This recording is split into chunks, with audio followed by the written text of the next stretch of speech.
Hi friends, കഴിഞ്ഞ വീഡിയോയിൽ നമ്മൾ ലോകത്തിലെ ആദ്യത്തെ കമ്പ്യൂട്ടറിനെ കുറിച്ച് നോക്കി. ഇന്നത്തെ വീഡിയോയിൽ നമുക്ക് ഇന്ത്യയിലെ ആദ്യത്തെ കമ്പ്യൂട്ടറിനെ കുറിച്ച് നോക്കാം. മുംബൈയിലെ ടാറ്റ ഇൻസ്റ്റിറ്റ്യൂട്ട് ഓഫ് ഫണ്ടമെൻ്റൽ റിസർച്ചിൽ വികസിപ്പിച്ചെടുത്ത ഇന്ത്യയിലെ ആദ്യത്തെ കമ്പ്യൂട്ടറാണ് ടിഫ്രാക്.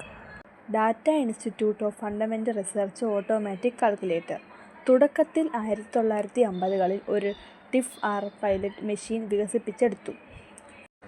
1956ൽ പ്രവർത്തനക്ഷമമായിരുന്നു. IAS മെഷീൻ രൂപകൽപ്പനയെ അടിസ്ഥാനമാക്കി അന്തിമ മെഷീനിൻ്റെ വികസനം 1955ൽ ആരംഭിച്ചു. 1960ൽ ഔപചാരികമായി കമ്മീഷൻ ചെയ്തു. ജവഹർലാൽ നെഹ്റു ടിഫ്രാക് എന്ന് നാമകരണം ചെയ്തു. പൂർണ്ണ മെഷീൻ 1965 വരെ ഉപയോഗത്തിലുണ്ടായിരുന്നു.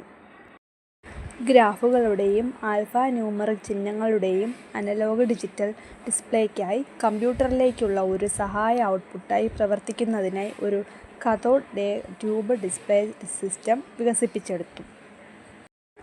കമ്പ്യൂട്ടറിൻ്റെ ഇൻപുട്ട്-ഔട്ട്പുട്ട് നിയന്ത്രണ യൂണിറ്റായി ഒരു മാനുവൽ കൺസോൾ പ്രവർത്തിച്ചു. ടിഫ്രാക് സോഫ്റ്റ്വെയർ എന്നീ കമാൻഡുകളുടെ ഒരു പരമ്പരയിലാണ് എഴുതിയിരിക്കുന്നത്. ബ്രിട്ടീഷ് നിർമ്മിത HEC-2M കമ്പ്യൂട്ടർ ഇന്ത്യയിലെ ആദ്യത്തെ ഡിജിറ്റൽ കമ്പ്യൂട്ടറായിരുന്നു.